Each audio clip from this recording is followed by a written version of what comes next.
Et où Stéphane? Je suis éteinte ou pas? Non, non, non, non, non, non, non, non, non, non, non. Mais non, mais non. Mais oui, je sais, mais arrête, arrête. Non, non. Mais non, arrête. Ah, stop, stop, stop. Non, non, non, non, stop, stop, stop. Qui, parmi vous, a déjà pensé qu'il ou elle était un incapable? Levez la main. Ok, c'est honnête, ça se tient, ça marche. Alors, on va se rassurer avec deux choses.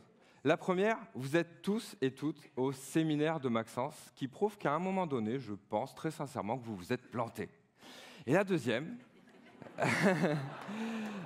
oui, ouais, elle était facile, je vous l'accorde.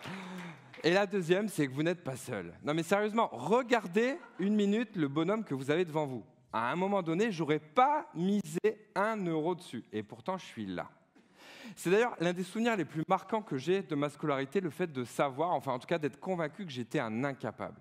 Et pour une anecdote plus précise, c'était ma prof de maths qui est venue dire à ma mère devant moi, « Madame, votre fils, il n'est pas capable de grand-chose. Envoyez-le en lycée professionnel pour apprendre un métier manuel. » Il n'y a pas de sous-métier, mais pour cette prof, ça n'avait pas l'air d'être ancré dans sa tête. Alors, fort de cette nouvelle confiance en moi fraîchement acquise, comme vous l'imaginez, je suis devenu charpentier, un métier que je n'avais pas choisi, aussi noble soit-il, mais surtout qui ne faisait pas sens pour moi. Et retenez bien ici ce mot, le sens, parce que c'est là la clé de cette conférence. Sérieusement, vous pouvez faire ce que vous voulez de la manière dont il vous plaira, ça ne fonctionnera uniquement que si vous y trouvez et y mettez du sens. Sérieusement, même avec la meilleure volonté du monde. Alors, qu'est-ce que le sens, me direz-vous? Eh bien, le sens, si on simplifie la définition, le sens, c'est simplement faire quelque chose qui est en adéquation avec vos valeurs, avec qui vous êtes au fond de vous.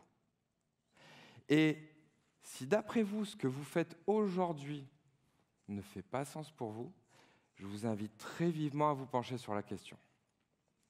Alors, attention, sans se flageller, parce qu'on passe tous par cette case-là. Et j'en veux pour preuve une petite anecdote qui va suivre, parce que pour ma part, je suis très très bon pour nager à contresens. J'aurais pu en faire un sport olympique. J'ai même nagé à contresens jusqu'en 2013. Non, 2014 aussi. Ou peut-être les deux. Oui, je suis un petit peu long comme garçon. En fait, pour tout vous dire, en 2013, je me réveille d'une opération très particulière puisqu'on venait de me retirer une tumeur métastasée de 2,5 cm. Et à mon réveil, le chirurgien, la seule chose qu'il ait cru intelligente de me dire, c'est « Monsieur Boisnet, vous avez eu de la chance ». Mais moi, ce n'était pas la gratitude qui m'animait à ce moment-là, mais une conviction profonde. Une conviction qui disait la chose suivante. Plus jamais je ne subirai ma vie.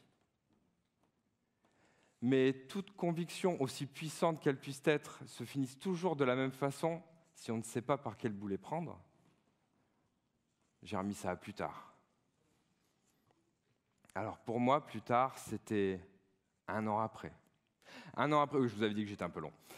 1 an après, je travaille à l'agrandissement d'une usine et je passe au mauvais endroit au mauvais moment. Ça nous arrive à tous. Sauf que là, une poutre en acier se détache sur mon passage, et en fait, le bruit du décrochage de cette poutre m'a fait lever la tête, et le petit détail qui m'a permis d'être là aujourd'hui, parce que j'ai pris simplement l'arête tranchante sur le coin de la figure. Le bilan? Rien. Absolument rien, si c'est la peau du front si profondément entaillée que les pompiers, quand ils sont arrivés, ils se demandaient si c'était moi qui devais embarquer en priorité ou mon collègue qui était en train de tourner de l'œil. Alors, j'ai tendance à penser que ce genre d'incident, vous savez, c'est un peu comme un message de la vie. Le premier, je l'ai pas très bien considéré à sa juste valeur. Le deuxième, je me suis dit que je ne voulais pas attendre un prochain message aussi frappant. Non. Je crois que vous voyez le type de message?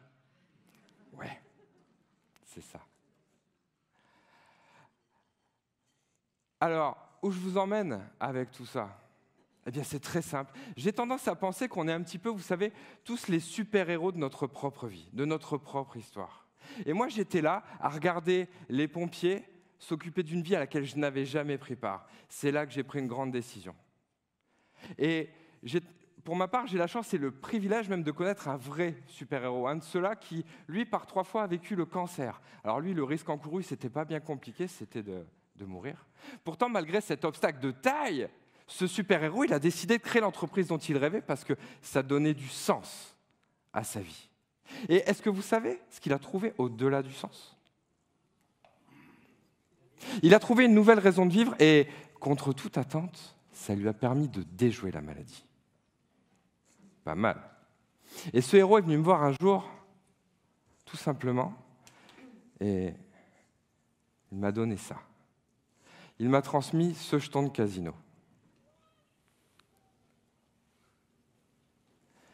Il m'a dit, Mathieu, ce jeton, je te le donne parce que je mise sur toi. Et aujourd'hui, j'ai compris pourquoi ce jeton incarne l'audace, cette force intérieure qu'on a tous en nous. Alors que vous vous soyez cru capable ou non au début de cette conférence, je vous invite à vous connecter à cette audace. Et pour ceux qui sont dans l'allée centrale, à récupérer le jeton que j'avais dû laisser sur vos sièges, ici, normalement, vous l'avez. Voilà. Pour les autres, je vous en ferai cadeau en sortant. Ça fait beaucoup de monde. Et maintenant, je vous invite à répondre à une simple question.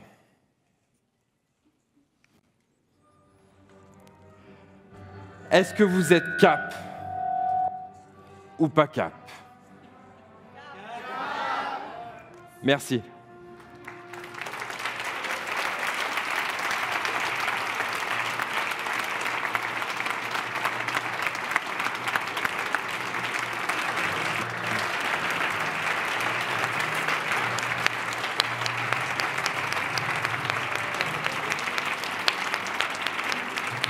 Merci beaucoup.